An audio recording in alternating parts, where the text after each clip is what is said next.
Hi all. It was very nice spending time together on Friday in class. Thanks very much for your engaged input. I enjoyed it. I hope you found it to be useful. And for those of you who didn't chime in, who were identified to chime in, please think about how you may very well chime in when we move to our next set of readings. And for those of you who didn't yet chime in because we didn't really get to flesh out chapters 11 and some of those field guide readings, we'll pick up with those. So recall that for when we do. Some of it we'll probably be doing in class on Friday. All right, I thought what I would do is this. I set up the webpage for class, and while I think it's very manageable on the one hand, it could also be looked at as having a lot of different moving parts. So since I'm not sure when you're going to look at that webpage, of course I always recommend doing it sooner than later, I thought I would run through it and identify what's lined up for this week and maybe offer a couple of little tips or suggestions.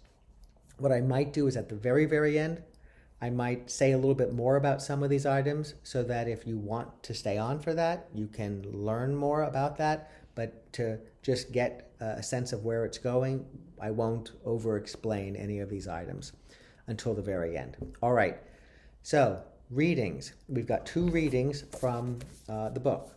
Chapter 6 on solitude. That's a very, very, very nuanced and I think very helpful chapter. So when you read it, you're going to be learning a little bit about a way of regarding solitude that's different than you probably at this moment have on your mind, and how that connects to mindfulness and mindfulness practices. And then there's the chapter on self-care, and it's not all of the pages because at the very end you learn a new mindfulness practice called mindful self-compassion, but we're not doing that yet. So it's sort of everything up to that, and the pages are on the web page.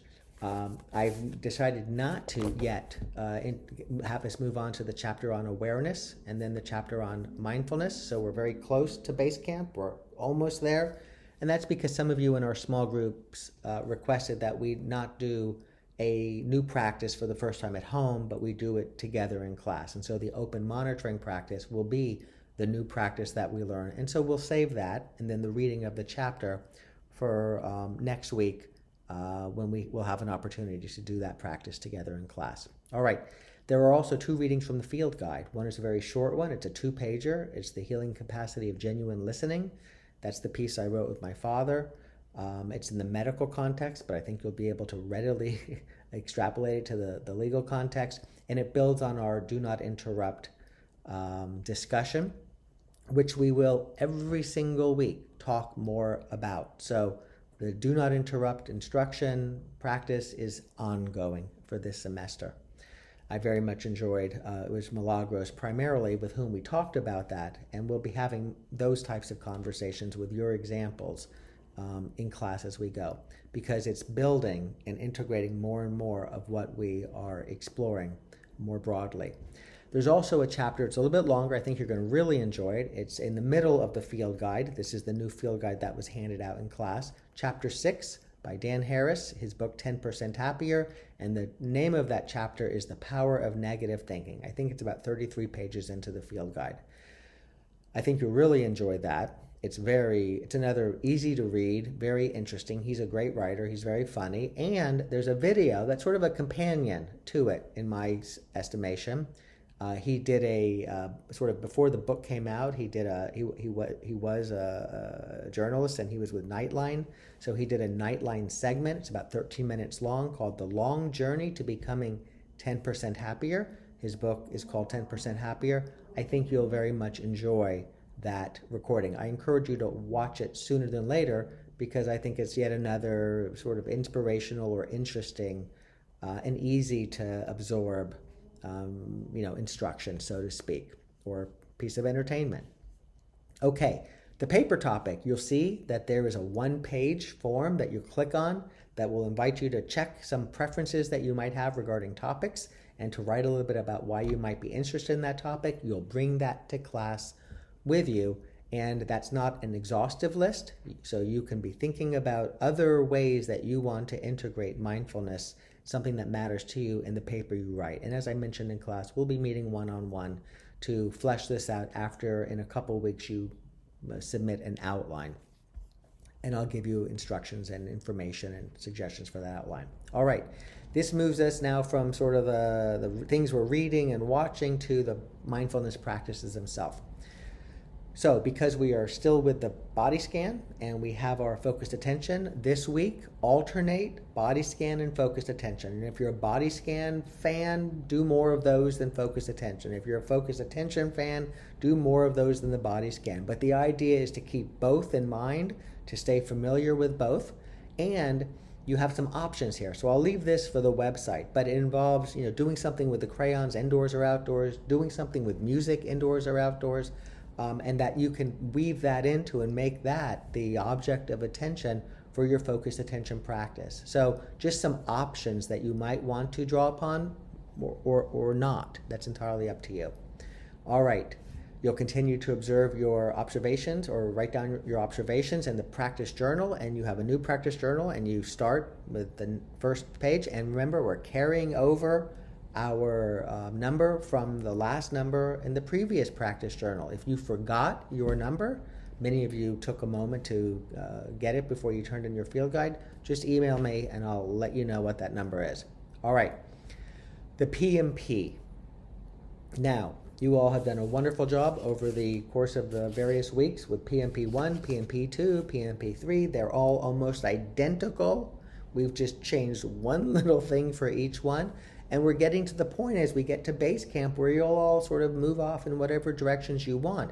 Continuing to do a PMP, both the PMP at the PMP point on a regular basis each day that you've been doing, and most of you have got this down pat. Missing a day here and there is not a big deal. And you're beginning to do it more spontaneously during the day, as some of you are pointing out. So I'll save maybe more to the end of this recording for those who want it on the PMP, but you'll see how it says practice the PMP each day as you choose, but there's a strong suggestion that you keep with, or at least include, the 3.0, bring to mind what was I just thinking, and then have a little drop the story, feel the energy, where you breathe in, feel the energy, and breathe out and drop the story, or you could flip that if you want. But I'll say more on that. The main point is continue to do your PMP, and feel free now with the settle to bring whichever breathing practice you like into it. And maybe you even have one that's outside of what we've learned, and that can be it as well as the closing part with the open. Also, I had in class, one of you had said something that brought to mind the Thich Nhat Hanh, the very important mindfulness teacher, what he would offer, which is to say, when we're breathing in, we can say, breathing in, I know I'm breathing in. And when we're exhaling, we can say to ourselves, breathing out, I know I'm breathing out. It's really quite useful in a variety of ways. There's a bit of settling there. There's a little bit of opening there. So you might want to try, when you're doing the breathing, whether it's line breathing, triangle breathing, box breathing, or just being aware of the breath you're taking, to silently note to yourself, and I'm going to suggest you do it with me now so it's somewhat familiar to you. Breathing in, I know I'm breathing in. Breathing out, I know I'm breathing out. All right. Also, as a reminder, the Drop the Story, Feel the Energy, page 49 of the book, provides you with a little bit of instruction on that. Okay, you've got a writing assignment, up to 2 pages, so please fit it into 2 pages. You can play with your margins, you can play with your spacing. So if you're brief with your words, double space it. If you have a lot to say, you can single space it, but one way or the other, 2 pages. That way, if I print it out, double-sided, I've got, with your name on it, I've got your assignment, and that's what I'm interested in. That's why I, in this case, say 2 pages. Now you've got 4 questions to answer, and the questions relate to the various readings. And they're nuanced. I don't think these are easy. You really have to understand what you've read to be able to answer the question. For example, the first question is, from the chapter on solitude, what is the connection between solitude and mindfulness practice? And as I indicated earlier, it's not your usual understanding, or at least for most of us, I think it's not going to be your usual understanding of what solitude is. So you're going to really want to get from chapter 6 what this solitude is. I think this is one of the most important chapters in the book. It's also one of the most complicated ones. Complicated because it's new in many ways, and it has some twists that maybe prompt us to think about things a little differently. We'll explore that in class, but I encourage you to read that chapter slowly as you do. It's also, I think, a very actionable. Like, when understood, it can give you some very good actionable tips that can be very useful. So it says, what are your thoughts on cultivating greater solitude? That's question 1A. Question 1B is, what tweaks to your dials can you make this week that might be helpful to you, and why might the changes be helpful? That question probably makes no sense to you now, or at least I hope it makes no sense to you now, because you'd have to read chapter 6 on solitude to understand what some of that terminology is. The reason I'm spending a moment on this is because you don't have to answer both, though you're welcome to. Just one, either 1A or 1B. They both address the same reading, solitude. Then you've got question number 2, which is about the Dan Harris chapter. Question number 3, which is on the mindful listening chapter. Question number 4, which is on the chapter on self-care. Now, lastly, you got this in class. And as I indicated, the idea was to cut it in half this way. So you've got this, and then you've got these 3 little reminders that you can place where you choose. One that reminds you of the pause, settle, and open, because one of these days I'll be asking you, what are the 3 parts of the PMP? And you might think to yourself, well, it's to stop and to breathe and to, but no. That's how you might apply it. It's to pause, settle, and to open, and then to understand how each of these is its own huge environment of possibilities that you're choosing for you ultimately, if you choose to persist with the PMP, what that might consist of. That makes sense to you. And also there's these 2 others that you can place in different places. So that's what's intended here. But the reason I am spending a moment here is this. This is the mindful living flow. We've touched on it, bits here and there over the various weeks. It's been in every chapter you've read, and it's applied in the chapter that you'll be reading this week on self-care, and we've talked a little bit about it last week. It's the settling techniques, which are part of what we're exploring, and it's the relationship to mindfulness practices, the differences, the overlap, and as it says on the webpage, come to class prepared to draw the mindful living flow diagram from memory.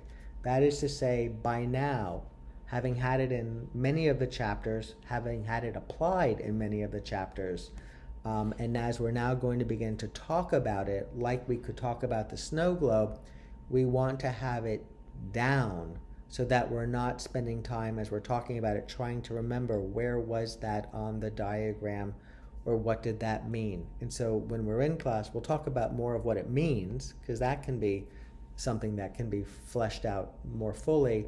But understanding it and being able to draw it, well, please come to class prepared to draw the mindful living flow diagram from memory. All right, I hope this was helpful. 13 minutes. What I am thinking, should I now take a few moments to, no, you know what? I think you're good. Thanks for listening. If you have any questions, feel free to reach out, and I look forward to seeing you in class on Friday and at some of the mindful spaces on Tuesday, Wednesday, and or Thursday. Wishing you all the best.